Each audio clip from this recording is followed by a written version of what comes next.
Hello friends, जय श्री कृष्णा। आप सभी का हमारी यूट्यूब चैनल पे हार्दिक स्वागत है। आज हम आपको अक्षय आंवला नवमी का महत्व, पौराणिक कथाएं और आंवला नवमी पर लक्ष्मी माँ को प्रसन्न करने के विशेष उपाय के बारे में बताएंगे। हिंदू पंचांग के अनुसार कार्तिक माह के शुक्ल पक्ष की नवमी तिथि को आंवला नवमी का त्योहार मनाया जाता है। आंवला नवमी दिवाली के 9 दिन बाद मनाई जाती है। इस बार यह पर्व 23 नवंबर 2020 को है। आंवला नवमी को अक्षय नवमी भी कहा जाता है। शास्त्रों के अनुसार इस दिन आंवले के पेड़ के नीचे बैठने और भोजन करने का विधान है। मान्यता है कि आंवला नवमी पर आंवले के पेड़ के नीचे भोजन करने से रोगों का नाश होता है और सौभाग्य की प्राप्ति होती है। इसके अलावा यह भी धार्मिक मान्यता है कि इस दिन महिलाएं संतान प्राप्ति और संतान की मंगल कामना के लिए आंवले के पेड़ की पूजा करती है। शास्त्रों के अनुसार अक्षय नवमी के दिन किया गया पुण्य कभी समाप्त नहीं होता है। इस दिन जो भी शुभ कार्य जैसे दान, पूजा, भक्ति, सेवा किया जाता है, उसका पुण्य कई कई जन्म तक प्राप्त होता है। पद्म पुराण के अनुसार अक्षय नवमी के दिन आंवले के वृक्ष में भगवान विष्णु और शिव जी का निवास होता है। यह पवित्र फल भगवान श्री विष्णु को प्रसन्न करने वाला व शुभ माना गया है। इस फल को खाने मात्र से मनुष्य सब पापों से मुक्त हो जाते हैं। आंवला खाने से आयु बढ़ती है। आंवले का रस पीने से धर्म संचय होता है और उसके जल से स्नान करने से दरिद्रता दूर होती है तथा सब प्रकार के ऐश्वर्य प्राप्त होते हैं। आंवले का दर्शन, स्पर्श तथा उसके नाम का उच्चारण करने से वरदायक भगवान विष्णु अनुकूल हो जाते हैं। जहाँ आंवले का फल मौजूद होता है, वहाँ भगवान श्री विष्णु सदा विराजमान रहते हैं तथा उस घर में ब्रह्मा एवं सुस्थिर लक्ष्मी का वास होता है। इसलिए अपने घर में आंवला अवश्य रखना चाहिए। इस दिन स्नान, पूजन, तर्पण और अन्न आदि के दान से अक्षय अनंत गुणा फल मिलता है। पद्म पुराण में भगवान शिव ने कार्तिकेय से कहा है कि आंवला वृक्ष साक्षात विष्णु का ही स्वरूप है। यह विष्णु प्रिय है और इसके स्मरण मात्र से गोदान के बराबर फल मिलता है। मान्यता है कि जब पूरी पृथ्वी जलमग्न थी, इस पर जीवन नहीं था, तब ब्रह्मा जी कमल पर विराजित हो पर ब्रह्मा की तपस्या कर रहे थे। वह अपनी कठिन तपस्या में लीन थे। तपस्या करते करते ब्रह्मा जी की आंखों से ईश प्रेम के अनुराग के आंसू टपकने लगे। ब्रह्मा जी के इन्हीं आंसुओं से आंवला का पेड़ उत्पन्न हुआ। इस तरह आंवला वृक्ष षष्ठी में आया। पुराणों के अनुसार इसी दिन द्वापर युग का प्रारंभ हुआ। इसके अलावा यह भी मान्यता है कि इस दिन भगवान विष्णु ने कुष्मांडक नाम के राक्षस का वध किया था और उसके शरीर से कुष्मांड की बेल निकली थी। इसी कारण से इस दिन कुष्मांड का दान भी किया जाता है। आंवला नवमी की पौराणिक कथा। पौराणिक कथा के अनुसार एक बार माता लक्ष्मी पृथ्वी पर भ्रमण कर रही थी और वह एक साथ भगवान विष्णु और भगवान शिव की पूजा करना चाहती थी, लेकिन भगवान विष्णु और भगवान शिव की एक साथ पूजा करना असंभव था। तब उन्हें ध्यान आया कि तुलसी और बेल दोनों ही गुण आंवले में पाए जाते हैं, क्योंकि तुलसी भगवान विष्णु को और बेल भगवान शिव को अति प्रिय है। इसके बाद माता लक्ष्मी ने आंवले के वृक्ष को भगवान विष्णु और भगवान शिव का प्रतीक मानकर आंवले के वृक्ष की पूजा की। आंवले के वृक्ष की पूजा से भगवान विष्णु और भगवान शिव अति प्रसन्न हुए। इसके बाद दोनों ने माता लक्ष्मी को दर्शन दिए और माता लक्ष्मी ने आंवले के वृक्ष के नीचे बैठकर भोजन बनाया और भगवान शिव और भगवान विष्णु को भोजन कराया और स्वयं भी आंवले के वृक्ष के नीचे बैठकर भोजन किया। जिस दिन माता लक्ष्मी ने भगवान विष्णु और भगवान शिव की आंवले के वृक्ष के नीचे पूजा की थी, वह कार्तिक मास की शुक्ल पक्ष की नवमी तिथि थी। तभी से आंवला नवमी का त्योहार मनाया जाता है और आंवले के पेड़ के नीचे ही बैठकर भोजन किया जाता है। यदि ऐसा संभव न हो सके तो इस दिन भोजन में आंवले का प्रयोग अवश्य करना चाहिए। आंवला नवमी की एक अन्य कथा के अनुसार प्राचीन समय की बात है। काशी नगर में एक धर्मात्मा रहता था।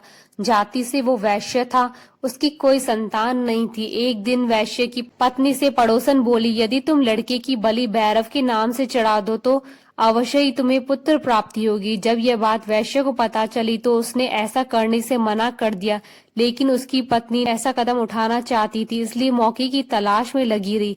एक बार मौका मिलने पर उसने एक कन्या को कुएं में गिराकर भगवान भैरव के नाम पर बलि दे दी। इस बलि का परिणाम विपरीत हुआ। पुत्र प्राप्ति की जगह उस स्त्री के पूरे शरीर में कोढ़ हो गया और लड़की की प्रेत आत्मा उसे सताने लगी। ऐसी स्थिति उत्पन्न होने पर वैश्य की पत्नी ने अपने पति को अपने कर्म के बारे में सब बताया और वैश्य को अपनी पत्नी पर क्रोध आया और बोला, गोवध और ब्राह्मण वध और बाल वध करने वाले के लिए संसार में कोई जगह नहीं है। पत्नी को आदेश दिया कि गंगा तट पर जाकर भगवान का भजन और गंगा में स्नान कर, तभी इस कष्ट से छुटकारा पाया जा सकता है। वैश्य की पत्नी रोग मुक्त होने के लिए गंगा माँ की शरण में गई। तब देवी गंगा ने उसे कार्तिक मास के शुक्ल पक्ष की 9वीं तिथि को आंवला वृक्ष की पूजा कर आंवले को सेवन करने की सलाह दी। वैश्य की पत्नी ने गंगा माता के बताए अनुसार इस तिथि को आंवला वृक्ष का पूजन कर आंवला ग्रहण किया और वह रोग मुक्त हो गई। इस व्रत और पूजा के फल के रूप में उसे कुछ दिनों बाद संतान की प्राप्ति हुई। तभी से हिंदू धर्म में इस व्रत का प्रचलन हो गया। उस समय से लेकर आज तक यह परंपरा चली आ रही। इस दिन आंवले खाने को शुभ माना जाने लगा। एक अन्य कथा के अनुसार एक राजा था। उसका प्रण था कि वह रोज 1.25 मन आंवले दान करके ही खाना खाता था। उससे उसका नाम आंवल्या राजा पड़ गया। एक दिन उसके बेटे बहू ने सोचा कि राजा इतने सारे आंवले रोजाना दान करते हैं, इस प्रकार तो एक दिन सारा खजाना खाली हो जाएगा। इसलिए बेटे ने राजा से कहा कि उसे इस तरह दान करना बंद कर देना चाहिए। बेटे की बात सुनकर राजा को बहुत दुख हुआ और राजा रानी महल छोड़कर बियाबान जंगल में जाकर बैठ गए। राजा रानी आंवला दान नहीं कर पाया और प्रण के कारण कुछ नहीं खाया। जब भूखे प्यासे 7 दिन हो गए तब भगवान ने सोचा कि यदि मैंने इसका प्रण नहीं रखा और इसका सत्य नहीं रखा तो इसका विश्वास चला जाएगा। इसलिए भगवान ने जंगल में ही महल, राज्य और बाग बगीचे सब बना दिया और ढेरों आंवलों के पेड़ उगा दिए। सुबह राजा रानी उठे तो देखा कि जंगल में उसके राज्य से भी दुगना राज्य बसा हुआ है। राजा रानी से कहने लगे कि रानी देख, कहते हैं सत मत छोड़े, सूरमा सत छोड़या पत जाए, सत की छोड़ी लक्ष्मी फेर मिलेगी आए। आओ नहा धोकर आंवले दान करें और भोजन करें। राजा रानी ने आंवले दान करके खाना खाया और खुशी खुशी जंगल में रहने लगे। उधर आंवला देवता का अपमान करने व माता पिता से बुरा व्यवहार करने के कारण बहू बेटे के बुरे दिन आ गए और राज्य दुश्मनों ने छीन लिया और दाने दाने को मोहताज हो गए और काम ढूंढते हुए अपने पिताजी के राज्य में आ पहुंचे। उनके हालात इतने बिगड़े हुए थे कि पिता ने उन्हें बिना पहचाने हुए काम पर रख दिया। बेटे बहू सोच भी नहीं सकते थे कि उनके माता पिता इतने बड़े राज्य के मालिक भी हो सकते हैं। सो उन्होंने भी अपने माता पिता को नहीं पहचाना। एक दिन बहू ने सास के बाल गूंथते समय उसकी पीठ पर मस्सा देखा और उसे यह सोचकर रोना आने लगा कि ऐसा मस्सा मेरी सास के भी था। हमने ये सोचकर उन्हें आंवले दान करने से रोका था कि हमारा धन नष्ट हो जाएगा। आज वे लोग न जाने कहाँ होंगे। यह सोचकर बहू को रोना आने लगा और आंसू टपक टपक कर सास की पीठ पर गिरने लगे। रानी ने तुरंत पलटकर देखा और पूछा कि तू क्यों रो रही है। उसने बताया कि आपकी पीठ पर जैसा मस्सा है मेरी सास की पीठ पर भी था। हमने उन्हें आंवले दान करने के लिए मना किया था, इसलिए वे घर छोड़कर कहीं चले गए।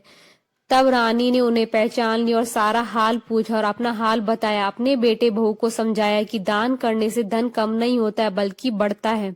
बेटे बहू भी अब सुख से राजा रानी के साथ रहने लगे। हे भगवान, जैसा राजा रानी का सत रखा वैसा ही सबका सत रखना, कहते सुनते सारे परिवार का सुख रखना। आंवला नवमी पर लक्ष्मी माँ को प्रसन्न करने के उपाय। आंवला नवमी के दिन भगवान विष्णु और देवी लक्ष्मी की पूजा करने से अक्षय पुण्य की प्राप्ति होती है। साथ ही देवी लक्ष्मी प्रसन्न होती है। पूजा पाठ के साथ साथ यदि कुछ आसान उपाय कर लिए जाए तो अक्षय लाभ प्राप्त हो सकते हैं।